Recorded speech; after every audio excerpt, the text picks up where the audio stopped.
नमस्कार, आप देख रहे हैं स्वामी न्यूज और मैं हूं राजीव शर्मा।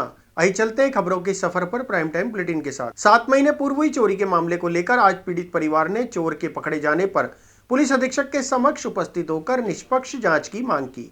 पीड़ित परिवार ने जानकारी देते हुए बताया कि चोरी उनके ही किराएदार ने की और उसने 10 तोला सोना चुराया, जबकि उन्हें वापस मात्र 1.5 तोला सोना लौटाया गया है। इस संबंध में पीड़ित परिवार ने पुलिस अधीक्षक से निष्पक्ष जांच की मांग की। तो नमस्कार दोस्तों, स्वामी न्यूज चैनल के फेसबुक पेज पर मैं दुर्गेश डाबरा एक बार फिर से आपका स्वागत करता हूं। देखिए, अभी आपको यहां पर एक परिवार दिख रहा होगा। ये परिवार किसी के नेतृत्व में आज पहुंचे हैं जिला पुलिस अधीक्षक वंदिता राणा के पास में। ये जिला पुलिस अधीक्षक कार्यालय है और यहाँ पर ये लोग एक गुहार लगाने आए हैं। इनके घर में चोरी हुई थी जुलाई के महीने में चोरी हुई थी। 12 जुलाई को इनके घर में चोरी हुई थी। अब मैं आपको बताऊं, गंज थाना क्षेत्र का मामला है। जो फाइसागर रोड पर काली माता का मंदिर है, काली का मंदिर करके वो एरिया है जहां पर इनके घर में चोरी हुई थी। आपने ये खबरें मीडिया पर भी देखी होगी। लगा 10 तोला सोना, 2.5 किलो चांदी, आधा किलो चांदी और 80,000 रुपए कैश इनके घर से गए थे। मैं आपको बताऊं, इन्होंने एक परिवार को किराए से कमरा दिया था। वो परिवार जो है 7 से 8 महीने से इनके घर में किराए से रह रहा था। पुलिस वालों ने कई सारे सीसीटीवी फुटेज, आसपास के सीसीटीवी फुटेज उस समय के खंगाले, लेकिन पुलिस के हाथ में कुछ नहीं लगा। ये पूरा परिवार, इनके परिवार में किसी की डेथ हो गई थी, उनके गंगोज में ये लोग गए हुए थे। जब दोबारा घर लौटे तो सारा सामान अस्त व्यस्त मिला। अलमारी की जो स्थिति थी वो बिल्कुल अस्त व्यस्त मिली और सारा सामान जो है चोरों ने सोने चांदी के आभूषण और 80,000 रुपए कैश पर हाथ साफ कर दिया। जब ये लोग आए, इन्होंने अनुमान लगाया तो पता चला कि 10 तोला तो सोना है, आधी किलो चांदी है और 80,000 रुपए कैश है। इन लोगों ने शक दिखाते हुए पूरा जो शक है वो जो किराएदार है उस पर जताया। पुलिस ने उनको अरेस्ट भी किया, लेकिन किसी प्रकार की कोई कानूनी कार्रवाई नहीं की गई। अभी कुछ समय पहले की मैं बात बताऊं आपको, कृष्णगंज थाना पुलिस ने कुछ चोरों को पकड़ा। अब जब चोरों को पकड़ा, चोरों की पिटाई लगी, उनसे जब पुलिस ने उगलवाया तो पता चला कि उन चोरों ने दूसरी कई जगहों पर चोरी तो की है, लेकिन इनके घर पर जो चोरी हुई थी वो चोरी भी उसी चोर ने की थी। अब वो जो चोर है, जब इन लोगों को बुलाया गया तो पता चला कि वो चोर कोई नहीं बल्कि इनका जो 8 महीने से किराएदार रह रहा था वही है। वो किराएदार जब इनकी निशानदेही कराई गई तब पता चला कि इनको सिर्फ और सिर्फ 1 से 1.5 तोला सोने का जो है पुष्टि कराएगी और वो इनको 1.5 तोला सोना दे दिया गया। इनको पता चला कि किसी प्रकार से पुलिस ने, जब इनके घर पर चोरी हुई थी तो एक सुनार को जयपुर से लाकर अरेस्ट भी किया था गंसाना पुलिस ने, लेकिन उसके पास से भी किसी प्रकार की पुलिस को किसी भी प्रकार की जानकारी हाथ नहीं आई। जब पुलिस ने इनको सोना थमाया तो पता चला कि लाखों रुपए का सोना था, लेकिन हजारों रुपए का सोना इनको थमा दिया गया और जो है पल्ला झाड़ लिया गया। अब बात यह है कि ये लोग चाहते हैं कि इनका जो पूरा जो सोना है, लगभग 10 तोला सोना, आधी किलो चांदी, 80,000 रुपए जो कैश है वो इनको पूरा मिले। पुलिस का कहना है कि वो सोना जो है वो चोरों ने किसी सुनार को देकर गला दिया और उसको खुर्द-बुर्द कर दिया। यानी कि आप समझ रहे हैं, इसमें पूरे मामले में अगर पुलिस सख्ती से जांच करे और पुलिस जो सख्ती से उनसे पूछे तो कहीं ना कहीं हो सकता है कि वो सब चीज बता दें, लेकिन पुलिस जो है इनको सिर्फ और सिर्फ बरगला रही है। इसी बात को लेकर आज ये जिला पुलिस अधीक्षक के पास में आए हैं कि कैसे भी करके इनका जो सोना है वो वापस आ पाए। बुढ़िया, कहाँ से आप लोग आए हैं और किस तरह का आपका सोना, कब चोरी हुई थी आपकी? 12 जुलाई के दिन चोरी हुई थी और 10 तोला सोना, आधा किलो चांदी, 80,000 रुपए कैश चोरी हुआ। 7 महीने हो गए इस बात को। एसपी के पास भी कई बार आ चुके हैं, आईजी के पास पहले आ चुके हैं आप? हाँ, 2-3 बार आ चुके हैं, पर अभी तक कुछ हुआ नहीं है। चोर अभी पकड़ा गया, वो पहले कहीं और चोरी करा, तब पता चला कि हमारे यहाँ पे भी जो चोरी है उसी द्वारा की गई है, लेकिन अभी तक कोई माल बरामद नहीं हुआ है। सिर्फ 1-1.5 तोला, वो भी पुलिस के पास, अभी तक हमारे पास कुछ आया नहीं है। अच्छा। अभी तक तो कुछ मिला नहीं है। पुलिस ने साइन करवा लिया, बस बोला कि इसी में ही सब्र करो और देख लेंगे जो होगा, बस इतना तो बोला। क्या किसी पर अनुमान लगाया था कि आपने किसी पर शक जताया था क्या पुलिस के सामने? पुलिस जब रिपोर्ट FIR कराई थी, जब भी हमने बोला था कि किराएदार था, किराएदार के भरोसे छोड़ के घर गए तो इन्हीं से पूछताछ करो, लेकिन पुलिस ने बोला नहीं, ये राजपूत है, इनको जरूरत नहीं, ये चोर नहीं हो सकते। जबकि चोर वही निकले। जब चोरी होने के 2 दिन बाद पुलिस द्वारा उनसे घर खाली करवा दिया गया और वो फिर कहीं और चले गए। जहाँ गए वहाँ पे भी चोरी करी। फिर 7 महीने बाद पता चला कि अब वो जहाँ रह रहे वहाँ पे भी चोरी करी, तब पता चला कि वो चोर है। तो आपको पुलिस ने कृष्णगंज थाने में बुलाया था, मतलब पूछने के लिए? नहीं, कौन है? कृष्णगंज थाने में नहीं बुलाया गया हमको। गंज थाने में बुलाया गया और बोला कि हमने 7 महीने बाद चोर पकड़ लिए, कहीं और चोरी भी हुई है। कुछ फोटो वगैरह दिखाई दी है? सामने लाए थे उनको? नहीं, बस आइटा ऐसे 2 जो थे, बस फोटो ऐसी दिखा दिया। हाँ। बस। अब आप क्या चाहते हैं? हम चाहते हैं हमारा पूरा माल बरामद हो और चोर जो है उसको सजा मिले, सारा माल बरामद हो। क्या क्या था आपके जो चोरी हुआ? चोरी में हार था, रखड़ी सेट था, मम्मी की जो शादी के जो होते हैं, आधा किलो चांदी थी और 4 अंगूठियां थी, आड़ थी, कान के थे और भी जो सोने के थे 10 तोला सोना था। छोटे मोटे आइटम ऐसे करके, हार, रखड़ी, 10 तोला सोना और क्या? चांदी थी, चांदी की पाइजब थी, 2 जोड़ी पाइजब आप थी। बता रहे सुनार को भी पुलिस ने हाँ, अरेस्ट किया था। सुनार को भी पकड़ लिया गया। सुनार से पैसे ले लिए पुलिस वालों ने, सब बोला जा रहा है कि पुलिस वालों ने पैसे ले लिए सुनार से, लेकिन ये बात हम तक पहुंची नहीं कि उसको पकड़ लिया गया। हम चाहते हैं जो चोर है उसकी वाइफ वो भी मिल रखी है, लेकिन वो ऐसे ही उसको अभी अरेस्ट करा नहीं है, तो उससे भी कार्रवाई करी जाए। उससे भी आपके पापा मम्मी आए हैं? मेरी मम्मी आई है और दादा है। दादा तो आपको थाने पर बुलाया था क्या माता जी जब आप की चोरी हुई उसके बाद में, अभी जब चोर पकड़े गए हैं? हाँ, बुलाया ना हमको। हाँ, क्या कहा फिर पुलिस ने आपसे? वो बोला कह रहे ये आपका सामान है, अभी तो ये एडजस्ट, अभी तो ये कर लो, बाद में और देखे जाएंगे। हाँ, अभी कितना सामान दे रहे थे वो आपको? वो 1-1.5 तोला। अब आप क्या चाहते हैं? हम चाहते पूरा आइटम हमारा चाहिए, 10 चोर तोला। पकड़ा गया है? हाँ, हमारा सारा आइटम चाहिए हमको, 10 तोला सोने और 80,000 रुपये, आधे किलो चांदी, वो सारे चाहिए हमको। सर, आप इनके साथ आए हैं, आप भी वहीं के रहने वाले हैं, क्या किस तरह की चोरी आपके वहाँ पर हुई थी और कैसा क्या माहौल था? इनके जब चोरी हुई मुझे मालूम पड़ा तो ये मेरे वार्ड क्षेत्र के हैं, मेरे कार्यकर्ता भी हैं, हमारे बुजुर्ग भी हैं, साथी भी हैं, कांग्रेसी हैं। और मेरा कहने का मतलब ये, जब चोर पकड़ा गया इन्होंने बोला कोई हमको इस पे शक है तो उसकी शक्ति से लेते तो उसी टाइम राज खुल जाता, परंतु पुलिस ने पूरी शक्ति से काम नहीं मतलब उससे नहीं लिया। और वो किराएदार था, तो किराएदार था तो इसका मतलब ये है कि भाई इस पे शक है, और ये गए हुए थे, उसको समझा के गए, बाद में उसको खाली करवा दिया पुलिस ने। 2 दिन बाद इन्होंने नहीं बोला मकान मालिक ने कि इसको खाली कराओ, इन्होंने कहा इसमें शक है हमारे को, इससे शक्ति से पूछताछ करो, परंतु नहीं किया। वो कहीं और मकान लिया, वहां पे चोरी की। जब किशनगंज थाने ने उसको पकड़ा और पकड़ने के बाद में इनको सबूत किया किशनगंज थाने को, तो इनको मालूम पड़ा कि भाई ये चोरी हमने कहा था कि इसी को करी। वो 10 तोला सोना था, अब वो चोर तो चोरी करी तो सारा ही सोना लेके गया ना, पैसा भी लेके गया, तब पूरा बरामद होना चाहिए। 1.5 तोला सोना दे रहे हैं, ये कैसे ले लेंगे?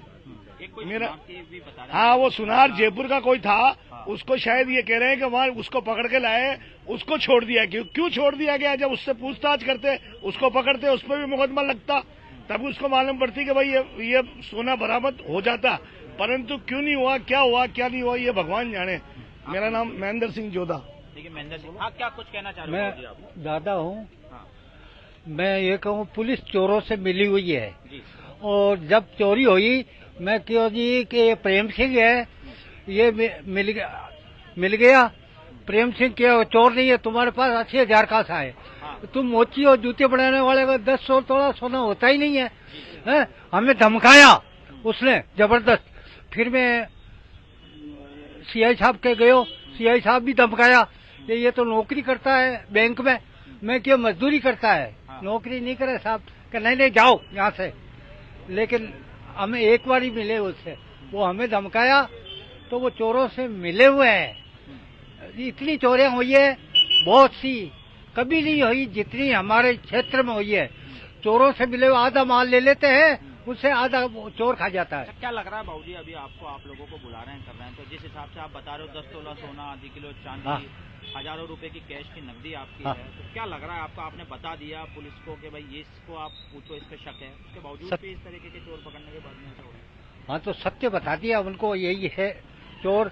और दोनों तरफ कैमरा लग रही है, अभी के सिवाय दूसरा आया ही नहीं, लेकिन हमारी बात को माने नहीं। अच्छा, अभी आप जिला पुलिस अधीक्षक के मैडम के पास में आए हैं? हाँ जी। क्या चाहते हैं मैडम? हम न्याय चाहते हैं, हमें न्याय मिले। आपका नाम बताओ। बंसीलाल। आपका ही मकान था? हाँ, मेरा ये है। देखिए, बंसीलाल जी है, बुजुर्ग आदमी है, आपको तस्वीरों में दिख रहे होंगे किस तरह से गुहार लगा रहे हैं। अपने जो जमा पूंजी इनकी थी, धीरे धीरे करके जो एक आदमी मिडिल क्लास फैमिली का आदमी हो, गरीब आदमी हो, चाहे अमीर आदमी हो, लेकिन वो सब उस चीज में मेहनत होती है। वो सारा जो सोना चांदी जेवरात होता है, वो कैसे भी करके मेहनत से आदमी पैसा कमाता है, और मेहनत के बाद में जो है ऐसे आभूषण बनवाता है। तो इन सब चीजों के बाद में अगर चोरी हो जाती है तो कैसे पुलिस उनके साथ में जो है रवैया अपनाती है। तो ये तस्वीरें हैं कृष्णगंज में चोर पकड़े गए, उसके बाद में जो गंज थाना क्षेत्र में काली के मंदिर के पास में जो लोग रहा करते थे उनकी। तो ये तस्वीरें हैं जुलाई 2024 12 जुलाई 2024 में जो है उनकी चोरी हुई थी। तो ये पीड़ित परिवार है, जो इनका सामान गया वो इनको सामान दोबारा मिला जाए, सिर्फ और सिर्फ यही गुहार है। स्वामी न्यूज़ के फेसबुक पेज को लाइक करें, सब्सक्राइब करें, इस खबर को ज्यादा से ज्यादा शेयर करें ताकि उच्च अधिकारियों तक ये न्यूज जा पाए और जो है इनको न्याय मिल पाए और चोरों से पूरे माल के जो बरामदगी हो पाए। धन्यवाद। प्रदेश में लगातार शीतलहर का दौर जारी है। आज अजमेर के आसमान पर बादल छाए रहे और ठंडी हवाएं चलने लगी, जिसके कारण सर्दी और भी बढ़ गई। सुबह से ही लोगों के बीच ये अनुमान लगने लगा था कि बारिश हो सकती है, लेकिन शाम तक ठंडी हवाओं का सिलसिला जारी रहा। इसके परिणाम स्वरूप लोग ठिठुरन का सामना करते हुए सर्दी में कपकपी महसूस करने लगे। मौसम विभाग के अनुसार आगामी दिनों में ठंडी हवाओं का दौर जारी रह सकता है, जिससे सर्दी और अधिक बढ़ने की संभावना है। तो नमस्कार दोस्तों, मैं आपका भाई दुर्गेश डाबरा, आप देख रहे हैं स्वामी न्यूज। चलिए अब फटाफट अनुमान लगा दो, बारिश तेज होगी या फिर गिरेंगे ओले। आज सुबह से ही काले बादल आसमान में छाए हुए हैं। आप देखिए तस्वीरों में आपको दिखाऊं, आसमान में जो काले बादल छाए हुए हैं, मौसम सर्द हवाओं में बदल गया, हवाएं चल रही है। तो सिर्फ और सिर्फ आपसे निवेदन है कि कमेंट के द्वारा बताएं आपकी भविष्यवाणी आज कैसी होती है, ओले गिरते हैं या फिर तेज बारिश होती है। क्योंकि आप जहां जहां देखें, मैं आपको कैमरा पूरा घुमा के बताऊं, जहां जहां आप देखेंगे वहां वहां आपको सिर्फ और सिर्फ काले बादल ही नजर आएंगे। परसों जैसा मौसम था 2 दिन पहले 13 तारीख को, कल थोड़ा सा मौसम में परिवर्तन हुआ, थोड़ी हवाएं कम हुई और उसके बाद सर्दी में भी थोड़ी सी राहत मिली थी। लेकिन अभी आप देखिए मौसम जिस हिसाब से बदला है आज सुबह से, ऐसा लग रहा है जैसे तड़ातड़ ताबड़तोड़ ओले गिरने वाले हैं, बारिश होने वाली है। तो सिर्फ और सिर्फ ये जो लाइव मैं आपको अभी दिखा रहा हूँ, इसका महत्व सिर्फ और इतना है कि आप कमेंट के द्वारा अपनी भविष्यवाणी करके बताएं। जिसकी भी बात सच हुई बारिश और ओले की, उसके कमेंट का जब मैं दूसरा लाइव करूंगा, जब बारिश होगी या ओले गिरेंगे, तब उनको रिपीटेशन उनको पढ़ के बताएंगे, उनका नाम लिया जाएगा, मैं नाम लूंगा बाकायदा। इसलिए आपसे निवेदन है, ये लाइव जो देख रहे हैं अपना अपना अनुमान लगाएं और बताएं कि क्या हमारे अजमेर शहर में तेज बारिश होगी या ओलावृष्टि होगी। अगर ओलावृष्टि होती है, तेज ओले गिरते हैं, तो किस प्रभाव से ओले गिरेंगे। क्योंकि आप देखिए सर्द हवाओं के साथ में आज का जो मौसम है, सर्दी काफी ज्यादा बढ़ गई है, ठंड का प्रकोप ज्यादा है। कल ही इस पूरे माहौल को देखते हुए अजमेर के जो जिला कलेक्टर हैं, उन्होंने 2 दिन की और स्कूली बच्चों की छुट्टियां बढ़ा दी थी, कक्षा नर्सरी से लेकर 8वीं तक की। और उसके अलावा जो 9वीं 10वीं 11वीं 12वीं के जो बच्चे थे, उनके लिए सुबह 10 बजे का समय स्कूल जाने का कर दिया था। तो ऐसे में देखने वाली बात है कि मौसम विभाग लगातार चेता रहा है, हम लोगों को बता रहा है। और आज का वैसे भी मौसम विभाग के द्वारा एक अलर्ट जारी किया गया था कि आज बारिश तेज होगी। तो सिर्फ और सिर्फ ये जो लाइव है, ये इसलिए मैं आपको करके बता रहा हूँ कि एक बार आप अनुमान जरूर लगाएं, क्योंकि सुबह से मैं इंतजार कर रहा था इस लाइव को करने का कि कब काले बादल आसमान में छाए और कब आप लोगों की जो है भविष्यवाणी सच हो जाए। तो बस इस लाइव का जो है महत्व यही है कि आप एक बार कमेंट के द्वारा जरूर बताएं, क्योंकि मौसम में परिवर्तन होने वाला है, जिस हिसाब से काले बादल आसमान में छाए हुए हैं। मैं सिर्फ और सिर्फ आपको 360 डिग्री के एंगल में देखिए पूरा कैमरा घुमाकर दिखा रहा हूं कि क्या लगता है आप लोगों को, या तो बारिश तेज होगी या ओलावृष्टि होगी। क्योंकि ओले अभी तक नहीं गिरे हैं, ऐसा देखा नहीं गया है कि कहीं पर भी हमारे अजमेर में या आसपास में कहीं ओलावृष्टि हुई हो। सर्दी के कारण बर्फ जमी है, घना कोहरा छाया है, बहुत जबरदस्त तरीके का घना कोहरा छाया है, लेकिन ओलावृष्टि जो है अभी तक नहीं हुई। तो सिर्फ और सिर्फ आपसे निवेदन है कि आप इस लाइव को ज्यादा से ज्यादा शेयर करें अपने रिश्तेदारों में, परिवार में, दोस्तों में। वो भी अपना अनुमान जो है लगाकर बताएं कि क्या रहने वाला है। क्योंकि काले बादल देखिए जबरदस्त छाए हुए हैं, क्या बारिश रहने वाली है या फिर ओले गिरने वाले हैं। तो इस तरीके की तस्वीरें जो है मैं आपको दिखा रहा हूँ। चलिए दोस्तों, स्वामी न्यूज़ के फेसबुक पेज को लाइक करें, सब्सक्राइब करें, इस खबर को ज्यादा से ज्यादा शेयर करें। क्योंकि आपने जो मेरी टैगलाइन देखी होगी वो सिर्फ और सिर्फ यही है कि क्या बारिश होगी या फिर ओले गिरेंगे, अनुमान लगाकर बताएं। तो बस यही है मकसद इसको बताने का, चाहे इस लाइव को दिखाने का कि आपकी भविष्यवाणी कितनी सच हो सकती है। क्या ओले गिरते हैं या बारिश होती है, क्योंकि कई लोग बोलते हैं नहीं नहीं ओले नहीं गिरेंगे भाई, बारिश हो जाएगी। कुछ लोग बोलते हैं नहीं बारिश तो होगी लेकिन थोड़ी सी होगी। कुछ लोग ये भी कहते हैं बारिश भी होगी, ओले भी गिरेंगे और उसके बाद सर्दी तेज हो जाएगी। तो क्या ऐसा लगता है आपको कि ओले गिरेंगे, बारिश होगी और उसके बाद सर्दी और ज्यादा तेज हो जाएगी? क्योंकि अभी ठिठुरन इतनी जबरदस्त हो रखी है कि दिन में जो तेज कड़क धूप सूरज देवता के द्वारा निकल रही थी वो अभी तेज धूप देखने को नहीं मिली है। उमस भरा जो है रात में माहौल हो जाता है, गाड़ियों पर ओस जम जाती है।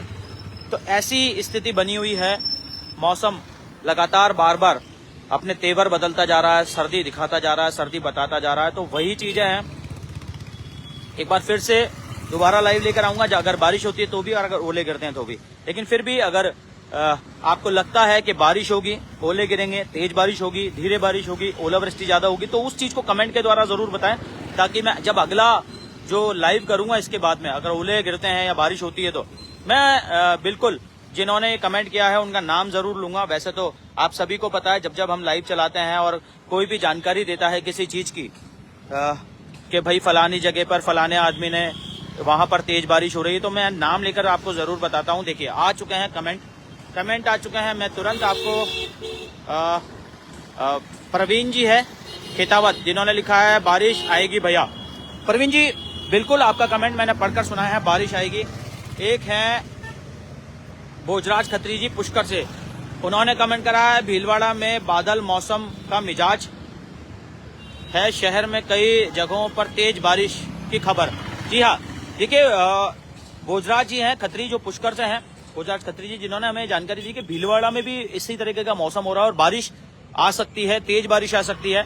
ओलावृष्टि की अभी तक किसी ने बात नहीं करी है। आशीष खंडेलवाल जी हैं, वैसे एक बात बताऊं दुर्गेश भैया, मौसम वाला जन्नत जैसा। देखिए आशीष जी ने कमेंट के द्वारा जानकारी दी कि जो मौसम हो रहा है वो जन्नत जैसा हो रहा है। बिल्कुल बिल्कुल सही बात है। और अभी शाहरुख खान जी है, उन्होंने कमेंट के द्वारा हमें जानकारी दी है बारिश आएगी हुकुम।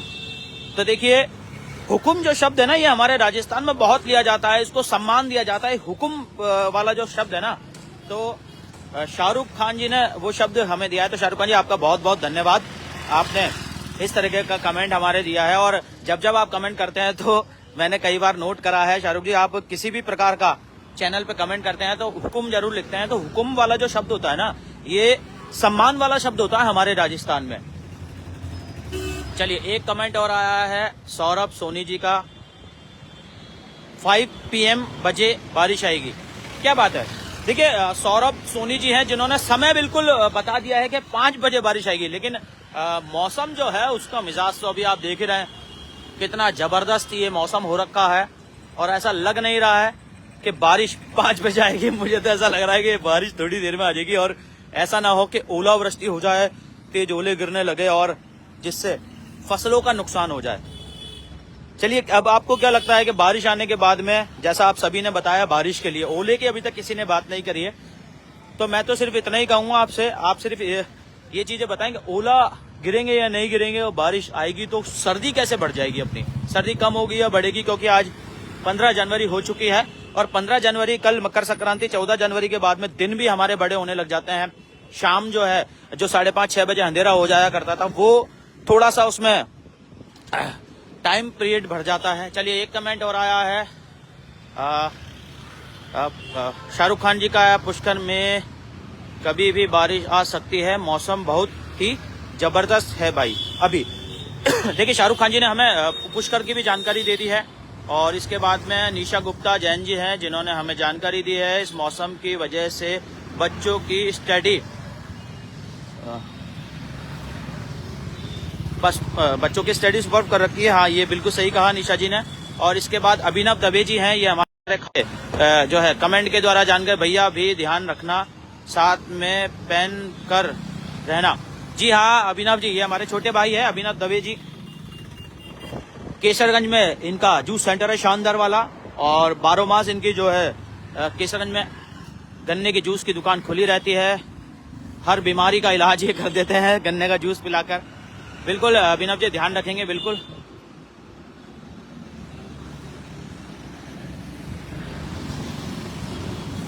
तो ये आप लोगों का प्यार है जो आप लोग हमें कमेंट के द्वारा अलग अलग जगहों की जानकारी भी दे रहे हैं और ये भी बता रहे हैं कि अगर बारिश होती है तो किस तरह का नुकसान हमें झेलना पड़ सकता है, किस तरह की सर्दी का सामना हमें करना पड़ सकता है। तो ये तस्वीरें हैं 360 डिग्री से। एक बार फिर से मैं आपको ये पूरा नजारा आपको दिखा देता हूँ। आप तस्वीरें देख पा रहे हैं, बारिश होगी या फिर ओले गिरेंगे तो आप अनुमान लगाकर जरूर बताएं।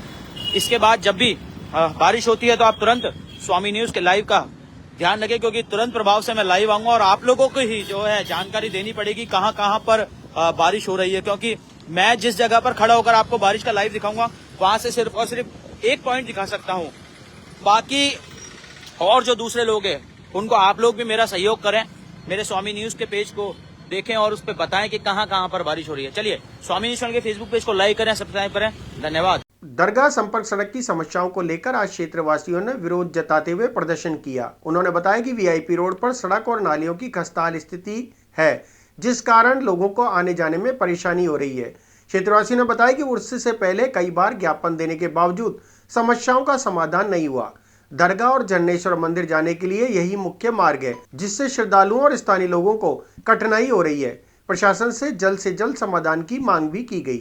आज हमारी जो मांगे हैं वो हैं नाली, सड़क पे बहुत ज़्यादा खड्डे हैं, जगह जगह खड्डे हुए हैं, कीचड़ जम रहा है। प्रशासन का इस रोड के ऊपर बिल्कुल ध्यान नहीं है, ना नगर निगम ध्यान दे रही है, ना ईडीए ध्यान दे रही है, ना पीडब्ल्यूडी ध्यान देती है। इधर हर कोई एक दूसरे के ऊपर ढोल देता है। इस सड़क के ऊपर, पूरी दरगाह संपर्क सड़क के ऊपर में एक भी नाली नहीं है। नाली को लेकर हमारे को बहुत ज़्यादा दिक्कतें आ रही है। नाली नहीं होने की वजह से पानी जो है रोडों के ऊपर आ रहा है, और रोडों पर जब पानी आता है तो बहुत ज़्यादा दिक्कत परेशानी होती है। गाड़ियाँ आती है तो उससे फिर छींटे उछल के लोगों पे लगते हैं। इस रोड से ज़ायरीन भी निकलते हैं, काफ़ी जने निकलते हैं। जन्नेश्वर मंदिर के लिए भी लोग जाते हैं, भाटा बाबू मंदिर के लिए भी लोग जाते हैं, सभी जगह के लिए इसी रोड से निकलते हैं। इस रोड पे एम्बुलेंस वगैरह जाने में भी बड़ी दिक्कत परेशानियाँ होती है, लेकिन प्रशासन का इस रोड पे बिल्कुल ध्यान नहीं है। हमने उर्स से पहले 30 तारीख 12वें महीने के अंदर में भी एक ज्ञापन सौंपा था जो जिला कलेक्टर साहब को। उन्होंने हमें आश्वासन दिया था कि इस रोड के ऊपर पैच वर्क जल्द से जल्द करवा दिए जाएंगे, यहाँ पर लाइटें लगवा दी जाएगी, सारी समस्याओं का आपका हल कर दिया जाएगा। लेकिन उस समस्याओं का कोई हल नहीं हुआ। यहाँ पे पैच वर्क भी इस तरह से करवाया है कि रोड के ऊपर में बिल्कुल 1-1 इंची का माल चढ़ा के वो चले गए, और एक बारिश आई और बारिश के आते ही पैच वर्क सारा बह गया।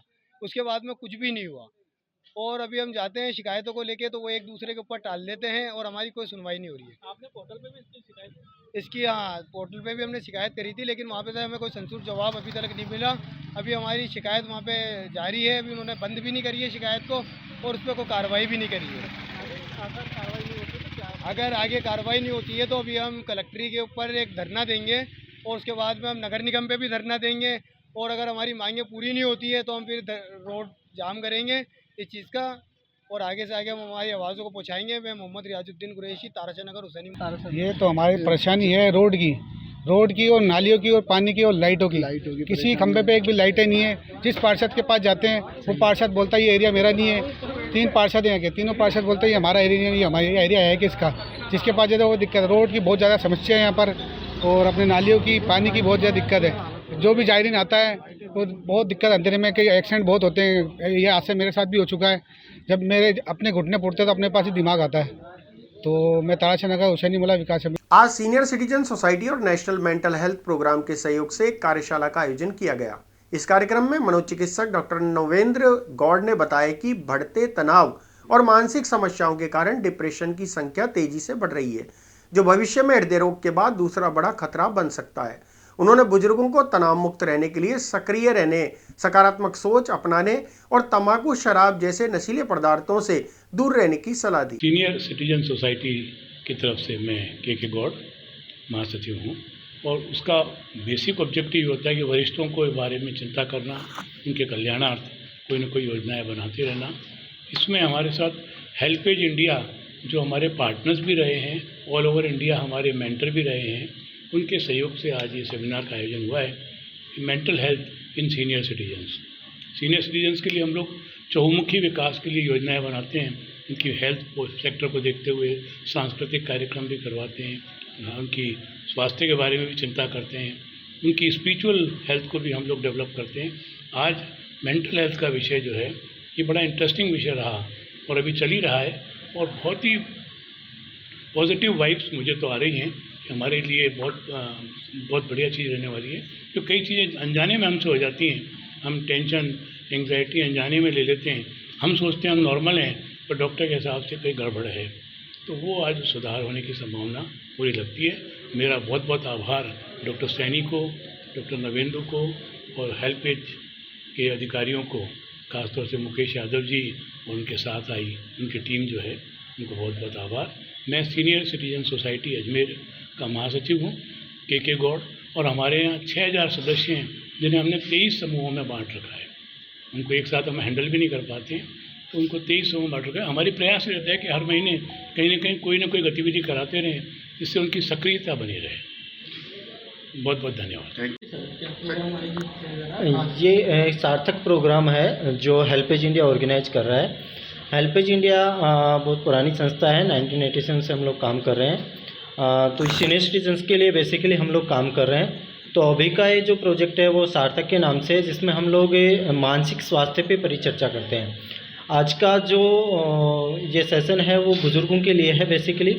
तो इस अवस्था तक आते आते लोगों में कुछ मानसिक तनाव या मानसिक परेशानियों का सामना उनको करना पड़ता है। इस चीज़ को ध्यान में रखते हुए हेल्पेज इंडिया भारतवर्ष में ये प्रोग्राम चला रहा है, ताकि जो बुज़ुर्ग हैं या वृद्धजन हैं उनको मानसिक स्वास्थ्य के प्रति जागरूक किया जा सके और उनको लाभान्वित किया जा सके। आज का समाज बेसिकली आप लोग देखते हैं कि लोगों में मेंटल वेलबींग नहीं हो रही है, मेंटल रूप से वो डिस्टर्ब रहते हैं। इसके पीछे कई कारण होते हैं। तो ये वर्कशॉप हम लोग अलग अलग जगह पर अलग अलग जो समूह बने हुए हैं सीनियर सिटीजन्स के, उन लोगों के साथ में हम लोग ये ऑर्गेनाइज कर रहे हैं।